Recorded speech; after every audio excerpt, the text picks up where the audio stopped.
all of our committee members,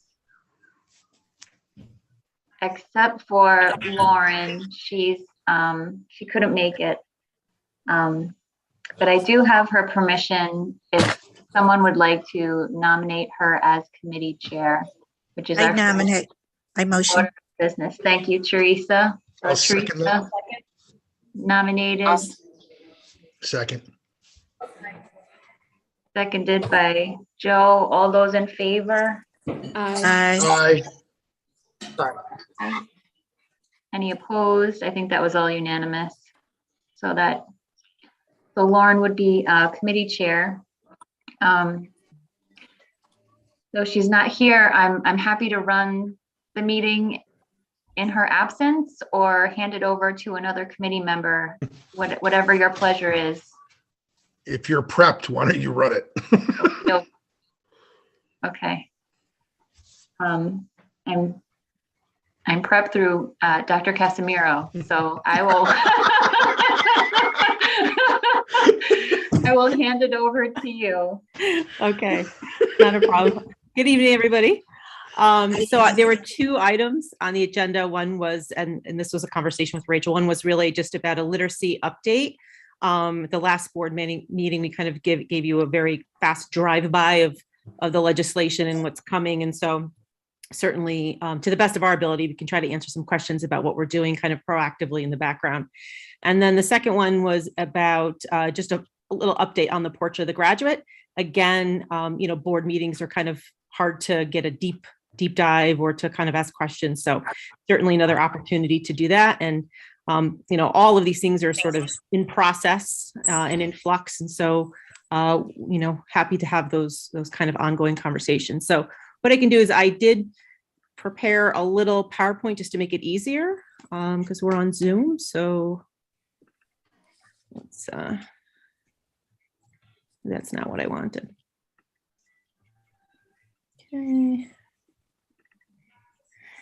Okay. You could just let me know if you could see this okay. You're good, Karen. Okay. Now I'll fill in Lauren on that a little bit later. So this, we selected a committee chair. That was pretty efficient. Literacy update, and then the portrait of graduate continuum. Now I did send the members that were listed. Actually, Rachel, I'm not sure if I just added you to that, but I will. A copy of the continuum. It's kind of a big document and certainly not something that we would go through all of it tonight, but I did want the members of this committee to, try to peruse it at their leisure, and I'll explain a little bit about that piece. So this slide may look familiar. This is what we went over maybe about a couple of weeks back, almost 4 weeks back now, where we talked a little bit about our literacy program and alignment and sort of what the state is doing. So last June 2021, the Connecticut legislature passed the right to read legislation, and the collective goals across the state were really about systematizing the work of public schools around reading, since it's so critical and fundamental to closing the achievement gap and the success of all students. And so there's been a lot of discussion, not just at the state level, but even in teacher preparation programs and making sure that they're all producing students and pre-service teachers that have a deep understanding of foundational literacy, which has been a bit of an issue. Kelly Truchas and myself speak regularly about sort of the skills that are really needed to come out and be successful out of the gate, particularly at K-5, and that's an area that certainly needs to be strengthened. And our teachers would agree that they would have like into some deeper training along those lines as well. So the state has recognized this. There's been a groundswell to do better. And also to systematize professional development offerings. Our state would like to be able to offer PD for teachers where we can send teams out and train. And again, this is really about the alignment of all of those things. Most important to improve the reading outcomes for all of our students. Connecticut will select 5 reading programs that are evidence-based and focus on oral language, phonemic awareness, phonics, fluency, vocabulary, rapid automatic name or letter name fluency, and reading comprehension. So those are top categories that have to be very evident and prominent within a system. a program, I should say. Oop, always. And so this is just a timeline. You should be familiar with this. And again, I could certainly share this out for you to kind of keep on hand. But this is really the timeline from the Connecticut Department establishing that Center for Literacy, Reading, and Research. We're actually very excited about this. Connecticut in the past has not had hate to say a very strong department on the literacy side. And so, being able to reach out to a group that's dedicated just to this for feedback and for resources and for expertise is very much needed. And then those programs will be the programs will be identified by July 22nd. Danbury will then select a program. I have Pam Dalton, our K-5 literacy supervisor, invited tonight, so we could talk a little bit about the two programs that we think are going to be top on the list and that we should be proactive at looking at. And she can talk to you a little bit about the hallmarks of each program and why we like them for Danbury. And then July 2023, everyone has to implement their curriculum for grades K-3 from the center's list. And then we're off and running, and then a review cycle process will ensue from there. So we included the literacy in our budget, for this year, for next year, I should say, this year for next year, not knowing what will make that list to be proactive and to make sure that we're ready to position ourselves to be ready for 2023. And so what would happen typically is that we would do training, receive materials, purchase materials, and do training prior to the year prior to implementation. So we front load leading in so that our teachers and administrators feel prepared with any new program or curriculum that comes down the line. So again, I'd like to introduce Pam Dalton. Again, Pam is our K-5 literacy supervisor. And each week we meet in our group called the Curriculum Development Team, CDT, and that's comprised of our STEM, humanities, and world language ESL curriculum administrators, and then our supervisors for math, literacy, numeracy, and our SRBI. And so we get together in the last couple of meetings, probably over the last maybe 3 or 4 months. We have invited in folks from Core Knowledge, folks from Art Core to begin really doing the research behind the different programs that have been highly rated and that we believe will be on the list. And so this is our kind of our proactive approach at getting ahead of that process. Because once the list comes, we lose most of our folks and it kind of forces a rushed conversation. So we'd rather take it slow. So with that, I will let Pam take it away and talk a little bit about both programs. When I send you this PowerPoint presentation later, these links are actually live. So you can click on it. It takes you right to the website to get a little familiarity about what each program is about. Pam? Thanks, Kara. You're welcome. Let me start by just saying I'm not exactly an expert on either of these programs yet. However, I've done an initial survey and review of both the materials, having looked at organizations that rank literacy programs. These two, regardless of organization, score quite high. And so without, the jury's kind of out on what the state will identify, but I would imagine these two will definitely, should make the list. I would be surprised if they don't. So Core Knowledge is an Amplify product. It's based on a previous edition that's still available free through the Core Knowledge Foundation. The Amplify company has created enhancements to that work. So a hallmark of the Core Knowledge program is that there are many different contents that are covered within a year in an integrated way with literacy. So for example, in kindergarten, I think there are 11 units. And as you move up the grades, there are a little bit fewer. I want to say in 5th grade, there are 8 or 9 units, and the topics range tremendously. In terms of history, there are things like medieval times, empires, various empires, some American history topics are in there. And then there are also some science topics that are in there, mostly in the animal sciences and habitat, kind of domains, cross-cutting across the grades. Core Knowledge has 2 different components. So one component is the skills block, which for Core Knowledge is not differentiated. It's a grade level skills block. It takes roughly an hour.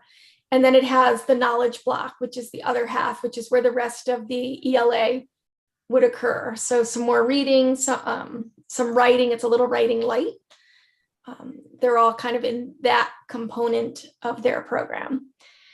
ARC Core is similar in the sense that it's based within units of study. They have 4 major units across the year.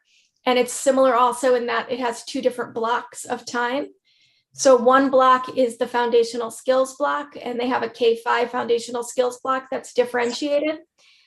Students are assessed and it kind of places them within the foundational skills block.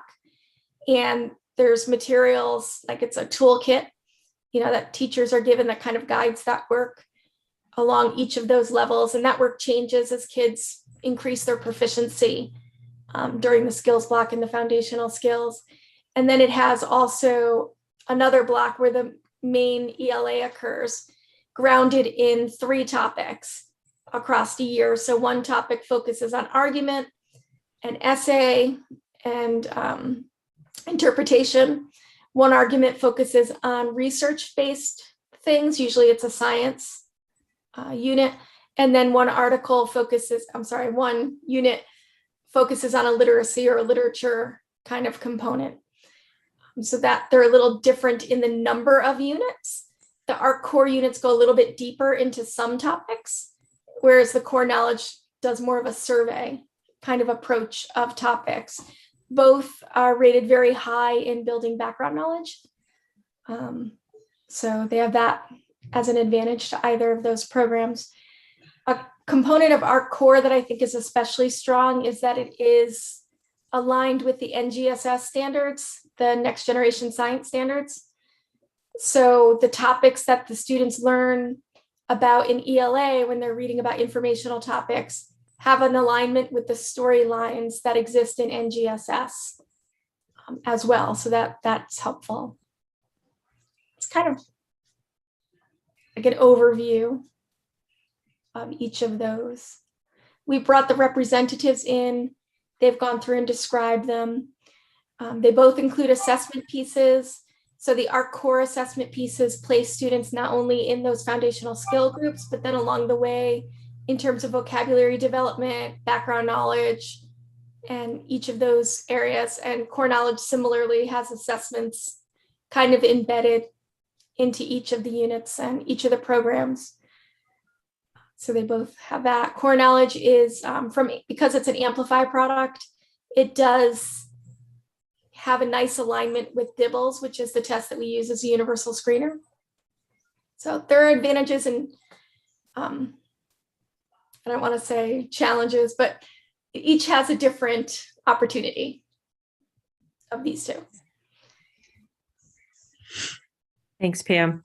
I know the group was excited with both programs when the representatives came and we had a chance to really get hands-on and to explore. They also provide us an opportunity to what they call sandbox. Everything is license-based, subscription-based, site-based. So they allow us to go in and to play and to dig in and to see the quality of the materials. Both programs are very highly rated. Some of the ratings really have to do with the quality of the grade level materials, the text quality. So the texts that come with the program are very important. The ability to build background knowledge and the alignment to standards that exist, along with usability for the teacher, which is very important and often underrated. And so sometimes when we make decisions about certain resources, we have to take into consideration how much professional development and training is needed to go into, implementing a program or a program rollout. In some cases, we're really just swapping materials out for teachers. One text for another. In some cases, it's really shifting a pedagogical approach, meaning this is different than the way I've taught before. And so it'll take a little bit longer to feel confident in the delivery and to feel facile with a program. But really regardless of the program, our focus remains really nailing down those literacy standards, focusing on standards-based teaching. And over the years, certain programs, if you will, have more or less been well aligned to that approach. And so we're starting to see program quality come on board. It's been easier to kind of identify programs. And there's also independent rating systems that are out that also really dig deep into the analysis of text, the alignments, and things like building background knowledge. Pam mentioned the background knowledge and why that's so important. We have a high percentage of second language learners in our school district. And so building knowledge and schema about the world is very important. It's important for all kids, but super critical to name names, to name things, to identify vocabulary that helps to build meaning for students that build from one grade level to the next. And it's that kind of staircase in building background knowledge that allows students to start to kind of connect the dots about the world around them. And the ARC core one in particular Pam mentioned, had some really strong NGSS connections to it, which of course we loved. And then there was, wonderful science, social studies connections in both that were terrific. And we've been wanting to bolster social studies in the elementary. And the best way to do that is an integrated approach in the literacy curriculum. But again, when I share this little PowerPoint with you, it's a couple of slides. These are actually active links. And if you just click on those, it'll take you to things and you can explore at your leisure. And if you have any questions, you can reach out to either one of us. Kara, can I ask you a question real quick? Sure. So what we're doing is we're looking for a program. This is not just a reading program. This is a throughout the curriculum program. So, right? Okay. Yes and no. So we have science curriculum right now. One of the approaches that is rather than teaching subjects in silos, the more that we can integrate content, subjects, and standards for students, the more that it will stick. Right. So it's when there's connected learning flowing from one class to the next or one lesson to the next, the students it really deepens their base. So what we're doing is making sure that if we're going to pick something that it's well aligned to what it is that we're doing or it's modifiable in a way that we can easily integrate and make a better learning experience for the kids. Excellent. I have another one, but that can wait till later. This is about the literacy. Understood. Literacy first as primary, and then the integration of content in other sites areas is kind of secondary, but also important.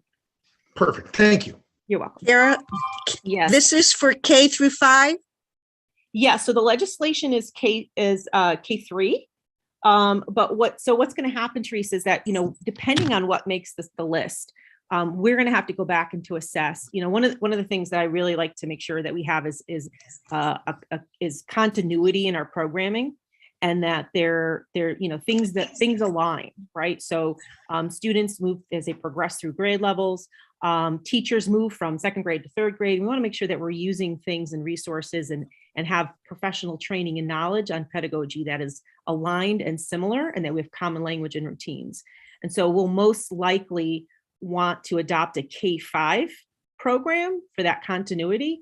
But again, we're a little bit ahead in the sense that, we've started looking at programs. We love both of these. They're wonderful. They come with slightly different price tags. I won't tell you which one is more expensive. We'll save that for, down the road. We don't want to bias people. But we definitely want to make sure that we're selecting something that's exciting, something that has continuous resources and flow from K through 5, and even making sure we have good connections from 6 through 8. So, again, K-5 is preferred, but depending on what comes out on that list, we'll start those conversations about the best approach and the best rollout. And even if we do go K-5, Teresa, it doesn't mean we'll roll all of it out at once, because we want to make sure that we're supporting the teachers. And we only have so many coaches to help with that process. And so we would probably do a staged or staggered rollout, and kind of roll up or roll back. So we'll have those conversations when the time comes. You must be pretty confident these two would be considered in the 5 the state is going to recommend. I mean, is there something from the state ed that's giving you this idea? I mean, I'm just curious. Yeah. The committee that has met thus far has only met one time, and it was really just for introductions. So their next agenda item will probably set up the review process. That's later this month. So this is why this is kind of it's not premature. It's like advanced preparation anticipating, like, we don't want to get in a place where, at least, I'm sorry, Kara, I'm speaking maybe. No, go But, ahead. it's important to me that we're ahead of the game so that we're not, Yeah. once the state releases that information, for lack of another descriptor, there's going to be a feeding frenzy for time with these representatives for people to come into all the districts in the state. I want to be ahead of the feeding frenzy, So if that makes sense. are you going to interview others, or these are the two you really like? So right now, there are independent rating groups. There are also states that have already gone through this process, and these are kind of common on those lists as well as scoring very high in independent ratings.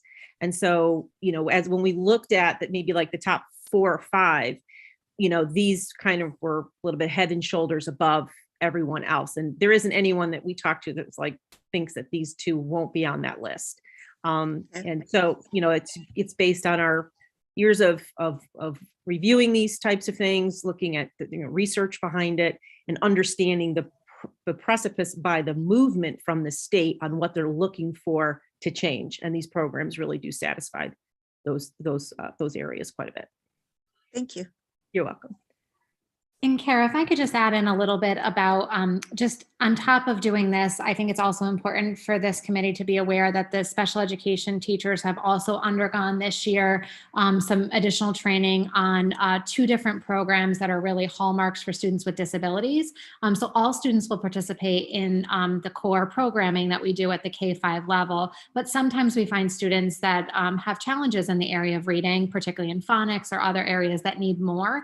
And so in addition, we've provided Orton Gillingham training, which is one of the hallmarks for students with dyslexia or other reading disabilities. We've provided all of our special education teachers district-wide with that training, and they've been participating in that all year long. In addition, we've had some other special ed teachers do a second training in Wilson, which is another research-proven program for students that struggle in the areas of reading. So I just think it's important to know that this core program is to try to improve the achievement of all students. But we have about a third of our students that are identifying as in the special education department, about a third of students identify with disabilities that have learning disabilities, and a majority of those are in the area of reading.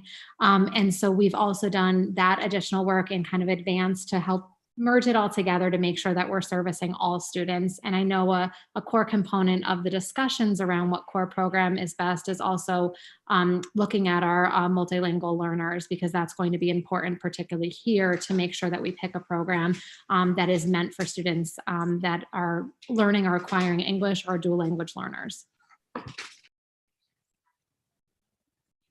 I have a quick question. We're implementing this on the K through 5. For the students that are going to be transitioning in the 3rd, 4th, or maybe 5th grade, is there going to be an issue going from one curriculum to the other as far as assessments now, because we're going to be assessing on a new program rather than the older program? Is this going to affect where students are going to be falling as far as their achievements? It's a great question, Louisa. So, we prioritize and focus in on the standards. The standards drive all of the teaching. The resources that are curated by a particular program help to make that easier for teachers. They provide ready to go, ready-made assessments. So, with an eye on the prize of focusing on standards and standards-based teaching, standards-based students learning, and standards-based feedback, that part, in theory, should take care of itself if we're concentrating on those standards. The resources, the organizational structures, the routines, sometimes are unique, not always different, but just organized uniquely with different programs. Some have varying excitement levels and texts that are the kids either like more or less. But it really shouldn't. One of the things that we do is have universal and common literacy assessments, universal screeners to dipstick where students are.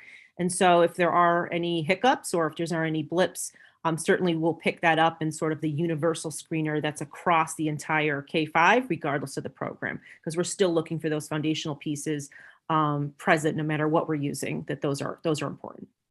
Great, thank you. You're welcome. Any other questions on the literacy update from committee members? No? Okay. Actually, one silly question. I'm only being half kidding when I say this.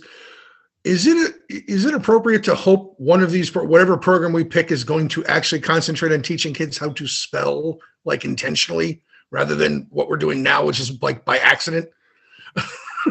I'll let Pam take that one. It's a running thing with my kids. Yes, that would be true. I don't think we'd ever want kids to spell by accident, but the both of them, as part of their foundational skill development, focus on some spelling, work. I don't want to be old and return to spelling lists, but that's what I was just going to say. It's not going to be a weekly spelling test because pretty much those are awful. generally says that doesn't work. It's awful.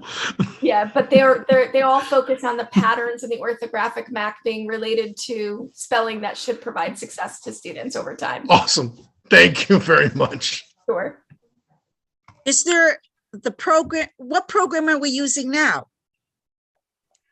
So at kindergarten through second grade for the foundational skills, we're using what's called Being a Reader from the Collaborative Classroom, which may actually end up on the list. We're not sure. It's the other arm of that program. There's another arm to that program that has the comprehension and vocabulary work that we're not using right now. So we use that, and then we use Readers and Writers Workshop presently. Thank you. Sure. This program, it actually runs both of these run K-8. So there's always opportunity there for finding success, and we think it's a good fit down the road, that there's also still that opportunity for even further continuum, which would be nice. So it's nice that that exists. That's great. Yeah. Okay, so any other questions? I can move on to the next piece, or? I think it's safe to move on. Okay. Thank you. Oop, let's see. That's not what I wanted to do. Actually clicked on it. So if you click on that, this is what you'll be taken to. Let me just get out of there for a sec. There we go.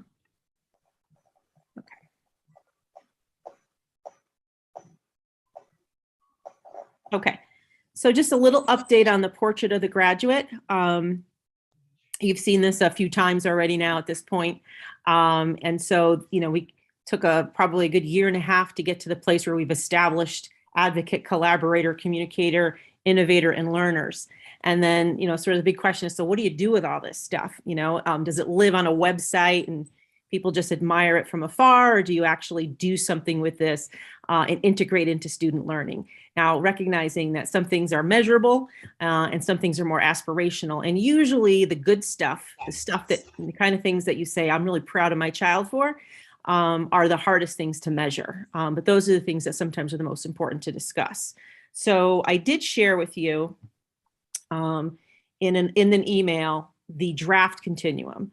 And again, we're going to be going over, in the email I mentioned that we're going to be going over the continuum with our administrative team on Thursday, on St. Patrick's Day. And so they'll have a little bit of a deeper dive in an orientation to the flow of the continuum across 6, 8, and 9, 12. And just to, what our little reminders here is that this really is an elementary, middle school, and high school project. This is not just a secondary graduate project, but that the work starts here. These are our exit outcomes, live here, but we're really backward designing right at the elementary level. So we start conversations with kids very early on. And so you received a copy of this. It's very dense. And so what I want to show you is this, and it's organized through an Excel spreadsheet, a Google sheet, for just sort of ease of flow. And so as we work with it, we use this in a Google spreadsheet. And our group gets together. There's a small core team that works on this every other Wednesday for some times. And then I meet with Future Design School to work on language, which has been, probably the biggest component of this is really developing the language around these descriptors and what things look like. So in the previous presentation to the board, we talked a little bit about achievement indicators. And so, on an ESPA assessment, we have scores of 1, 2, 3, or 4. On report cards, we have different numbers. But for the continuum, we have come up with terms that really delineate the level of proficiency and progress along a continuum. So recognizing that we're not scoring a child like, oh, you're only a 1 here. This is really about the status of where students enter into these, into their skills around the areas that the community and the parents, teachers and administrators who came together, the community supporters, identified as important to them. And so early entry into some of the skills is really called exploring, okay? Progressing, getting closer, achieving as you're there. And then love this term. I got giddy when we finally settled on it, is consciously pursuing. And that really a student is in a space where they're really just beyond where most kids are for their age, and really an aspirational place of skill in some of these attributes. So these are delineated by what we want students to know, understand, and do in each category. And then there are definitions, and these came out of, if you remember, from the actual community conversations and the work of Portrait Graduate, as we defined as a group what we meant by learner, what we meant by advocate, what we meant by communicator, and what we meant by collaborator and innovator. And for those of you who are part of those discussions, multiple discussions, you knew how kind of rich those conversations are, parsing out words and what they might mean, and how we were going to interpret those. And so those were captured here. And then the other pieces and so each of the attributes were identified with having different outcomes. And so if an ideal state, a graduate celebrates all forms of diversity and actively works to protect the rights in our community, and our outcome is that students will value diversity and perspectives of others, demonstrate empathy and cultural confidence, and understand the effects of bias and confront it. Here's where we start with middle school. Middle school in grades 6 through 8. This is what it looks like at the exploring level: progressing, achieving, and consciously pursuing.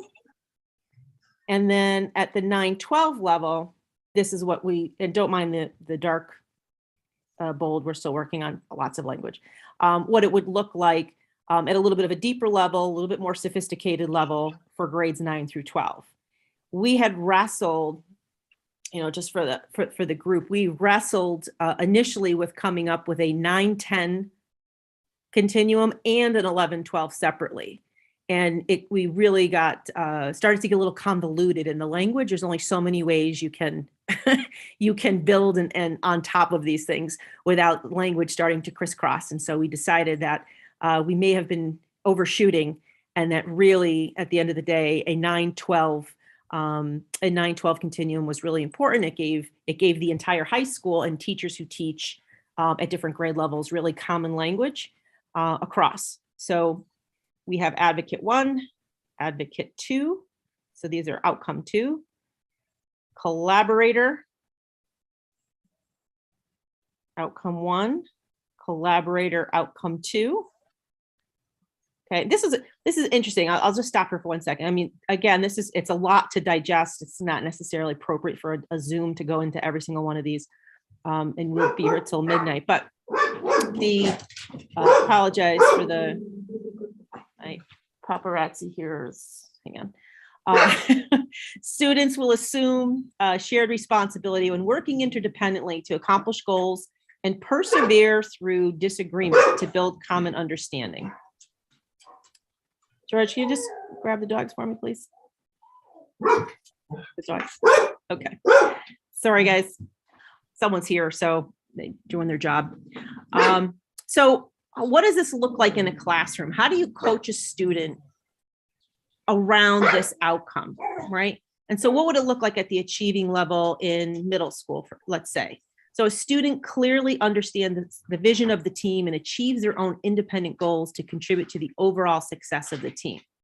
So those are really great conversations that you can have with students around what their purpose is and their role when they're working both dependently and interdependently in a group. there are opportunities within our current rubric systems as kids are working on projects, as they're working on groups, when they're solving problems, when they're working collaboratively, to actually score and give students feedback on these things. And so over the next couple of months, we're going to be working on coming up with examples and samples of student work where we can work these types of attributes and focusing at the achieving level into rubrics and learning activities with the intent of giving students feedback. Not everything is clearly measurable. And in those cases, we'd be building a portfolio system to give students opportunities to reflect on their learning, to respond to certain prompts along these attribute lines. So, there's a lot of work ahead to come. This is not a one and done type of deal. This is going to be work over several years as we dig in and as we align this to teaching and learning practices as well, and the feedbacks that we give students on this. So communicator with outcome 1, students speak, read, and write for a variety of authentic audiences to inform, influence, and motivate. Communicator 2, read, write, and speak for a variety of audience to inform, influence, motivate, and entertain. Some of those sound very similar to our Common Core standards. And another one on communication. Effectively work through a variety of traditional digital media in all content areas. And go down to innovator. Students will think critically and flexibly to obtain, interpret, and use knowledge, facts, and data to identify and problem solve. Students will generate, evaluate, and implement imaginative solutions to real world problems.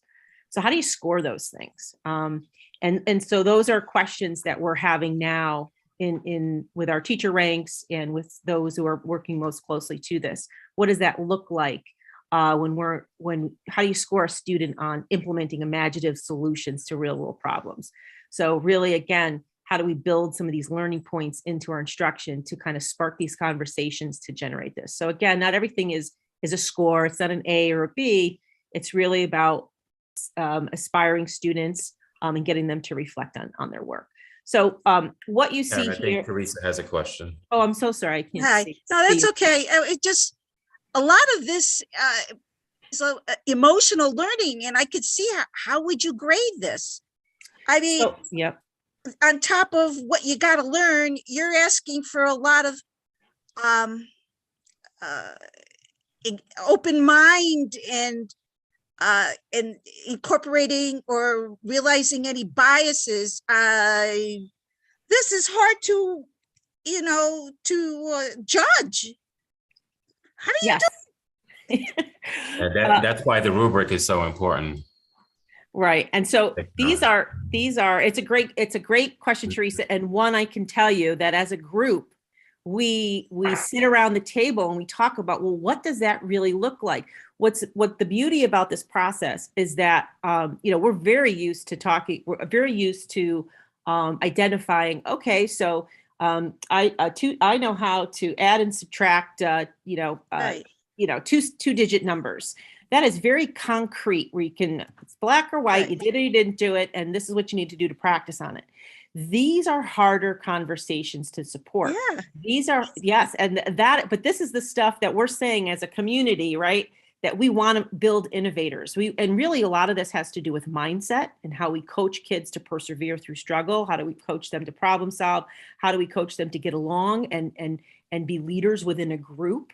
We have some students that are phenomenal with, they're 4.0 students that really just, give me the project. I'll do the whole thing myself. I got it, but they're not working well with their peers. And what we heard by and large from our business community in particular was that business community members, they didn't say, give me someone who can ace a multiple choice test. They said, give me someone who could work well with others and understands how to bring the best out of a team, right? So how do you measure that? But you have to give students opportunity to practice that, and you have to stop from time to time and use these as talking points to coach students on what that might look like, or praise something in real time as it's happening in a classroom, right? As examples or models of, that was a wonderful thing that you just did right there. Let's celebrate that for just a moment. Or let's reflect on our ability to do X, Y, or Z. But these rubrics, if you will, this continuum helps teachers to catalyze language into opportunity in the classroom. And so it's going to take a lot of conversation over a long period of time on what this looks like and how to do it. It's going to take a lot of conversation on how to build good learning examples. One of the things we would like teachers to do is to sit in the presence of these of the outcomes and re-examine the curriculum that they have, to say where would be some great opportunities to weave in some extra practice on some of these, or call attention and bring to light, or get students to reflect on some of these attributes. So it's not, again, it's not an overnight process. This is for the long haul. And it's over time. And so, we're committed to doing that work, and it's very much new for everyone. We haven't really operated like this in the past, where we're having these very, cerebral conversations about things that are difficult to measure. Most assessments that are designed with the scorer in mind for convenience. They have nothing to do with actual student ability. They're great dipsticks. But when we start building assessments for ease of scoring purposes and to be able to expedite it, you're missing out on things like this that really get to the heart of what develops a graduate who's going to be very successful out in the world.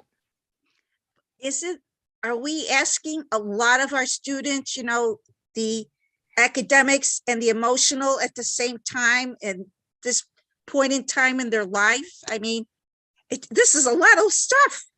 So, Kara, can you speak to the POG, how we landed on the POG, those characteristics of the portrait of the graduate? I know you had referenced it earlier, but just maybe review that, because not all of the board members were here for that whole stakeholder engagement process that helped inform the POG in the first place. Sure. And like why this continuum is so important, just to connect those dots. Sure. And I'm going to try to get out of this slide for 1 second, because I'm now out of the presentation and I want to get back. It's mind-boggling. No, I appreciate that, Teresa. It's a lot. It really is. Let me go back to this right here. And as you can imagine, the amount of conversation that has generated and the work in the language has been, very rich, very intense, but rich nonetheless. So we started this.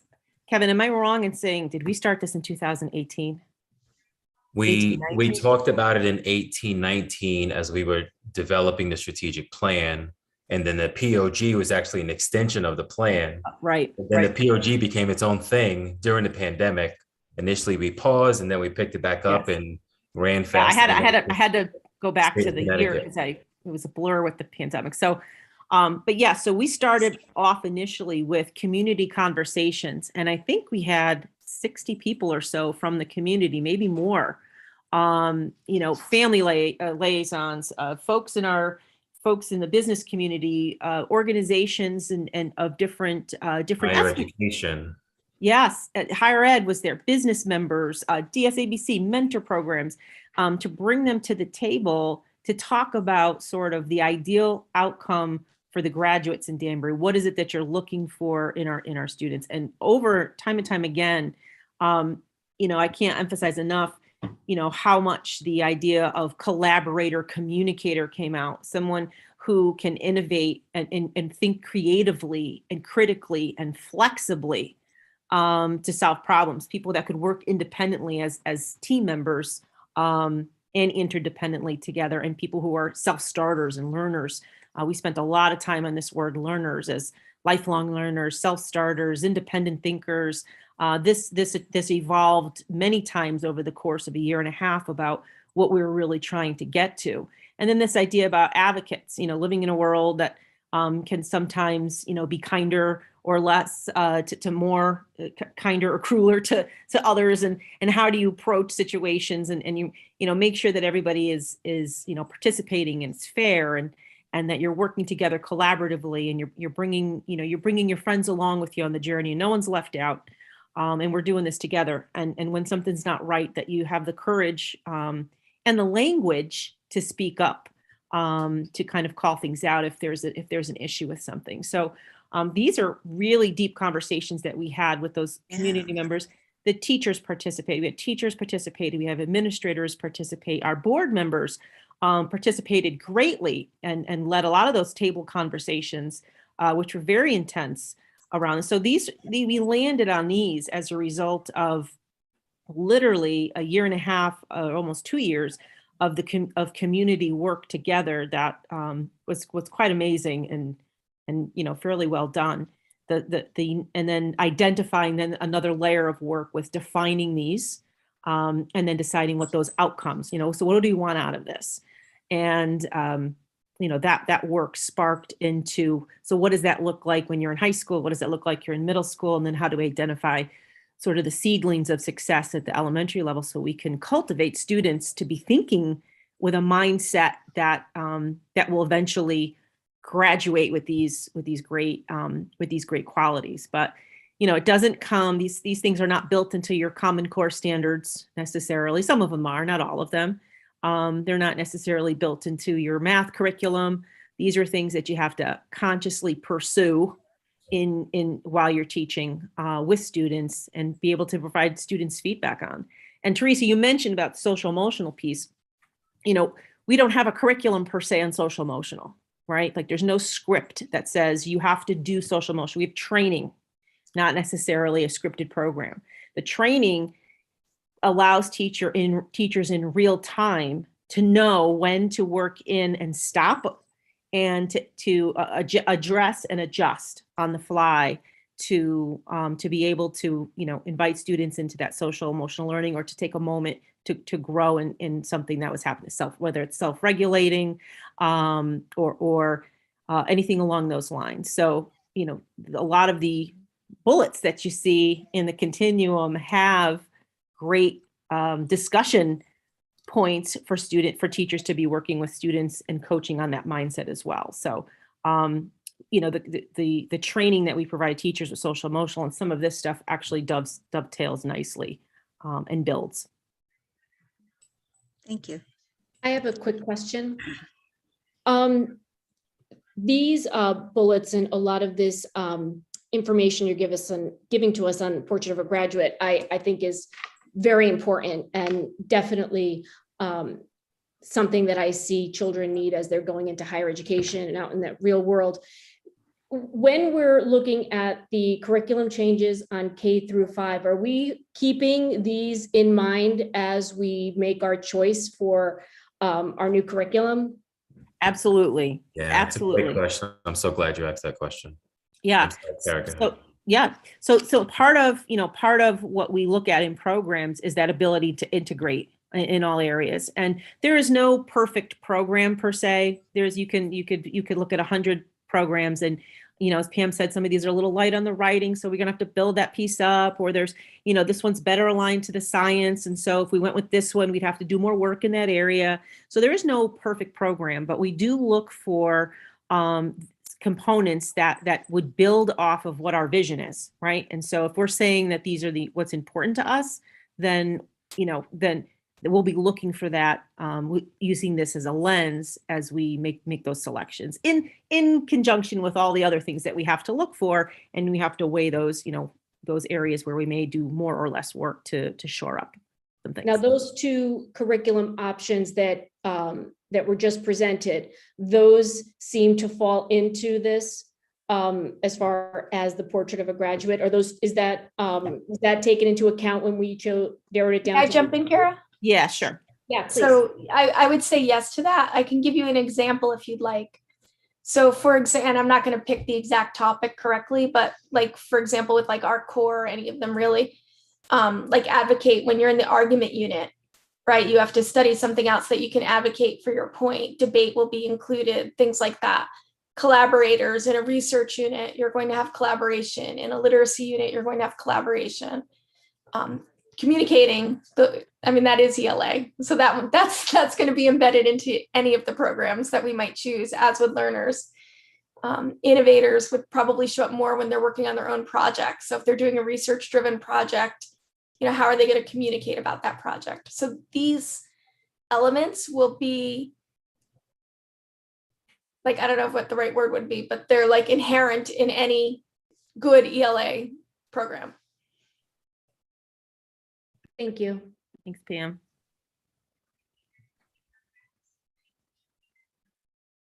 Any other questions before I move on from board members? Michelle, you're on mute if you're. There Sorry you go. about that.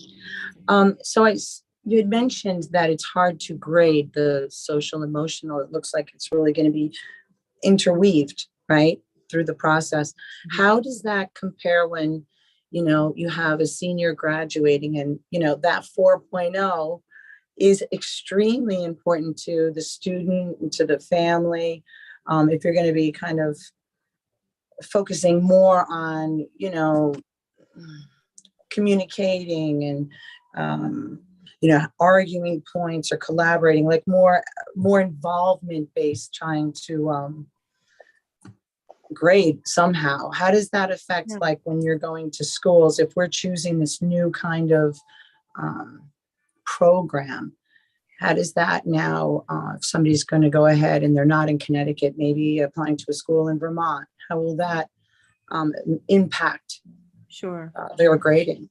Right. No, it's a good question. So just to be clear, this doesn't supplant a normal grading system in science, social studies, and right. It's to enhance, and it's integrated. So there are opportunities for students, and one of the things that we're doing, I mentioned, we're converting to a learning management system, a new one, and we'll have digital portfolios built into that system.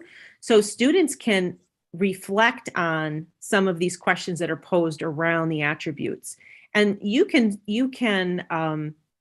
score students on their reflections, not whether or not they've obtained the status of innovator, but rather that part of it, as any other assignment, that you've completed a reflective activity and you've done that work. We give kids reflection activities now to guide them, that they get scored and graded on their normal grades and scores. You're not getting scored independently on, are you a good advocate? And whether, and that's exploring is going to show up on your transcripts, right? It's really about embedding components in to work that students are already doing to enhance and give practice with these attributes so that we kind of get to that outcome piece. So it's nothing to be concerned with in terms of changing GPA or weighted grades or anything like that. This is really about providing kids stopping points to really think about the skill sets, the soft skills that they don't always get a chance to flex across the year. We really want to make sure that they have an opportunity to practice that and to reflect on it and more importantly, get feedback on that, right? And get our teachers used to having conversations about how to give feedback in these areas to coach students. And if you think back to probably all of the teachers that you had, and you think about the most memorable ones, they certainly weren't the ones that gave you the A on the paper. They were the ones that took the time to talk to you about you and the development of you as a person and areas for growth. And so, we're hoping that this could be a catalyst for that as well. Okay, thank you. You're welcome. Karen, just to add, I also think, just to share a little bit more about the rubrics, our students are used to using them right now. So developing out, a rubric in which we're giving feedback on the communication skills or the advocacy skills is something we might tweak the wording and the skill set that we're targeting. But as far as rating them on a rubric and providing feedback, allowing students to self-assess themselves on a rubric, having peers assess one another on how their performance is, and really helping students to understand, if I'm, let's say at a level 2, how do I move to a level 3 or 4? Those are really skills that we'll target with the students to build on what they already know. So right now, if you're presenting a project, for example, in history, you are expected to communicate out your knowledge to your class and your teacher, and we're already giving feedback on those skills. This will just make it more opportunities across the curriculum to really highlight the importance of this, so that not only do students have good content knowledge, but they're then able to take that knowledge and really transcend it to any skill or career or college, university that they choose to attend next.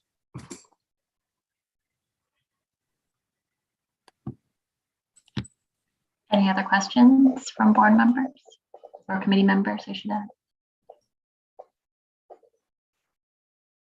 Did you have anything further for us, Kara? That was pretty much yeah, I sums it up. pretty much sums it up. We did talk about, had a chance to have a lovely conversation with Teresa maybe like last week. And we talked a little bit about, kind of excitement around a new website, and really making sure that we have some parent facing documents on the curriculum to give our parents a good opportunity, like an overview of all that we offer at each grade level. And it does two things. One, it keeps the parents informed, but also empowers them to support their children at home, which is very important. And so as we kind of get a sense of the website, our team next year, kind of as a goal across the year, will look to kind of design something that integrates well with that website, that offers parents kind of more transparency view in terms of what we offer in Danbury Public Schools. We certainly have a lot of exciting programs that will come online with the Academy. We want to make sure that everybody feels that they understand what those are so that they can make good choices as parents. And so, we're looking forward to doing that work and building a robust site for parents. Sounds awesome. Yeah. Now, as someone who's watched this from the beginning, from 1,000 foot high, to see, a deeper level is pretty cool. And to know all the communities that were brought in, and I've talked with some of the stakeholders that were involved too, and what that process looked like from their perspective. It's exciting. It's very awesome. So thank you for this, taking us deeper into what it looks like, underneath our very broad vision at the board level. Absolutely. You're welcome. Anything else from committee members? Thank you. Okay. Motion to adjourn then? So moved. Moved by Joe, Second. seconded by Teresa. All those in favor, please signify by saying aye. Aye. Aye. We are adjourned at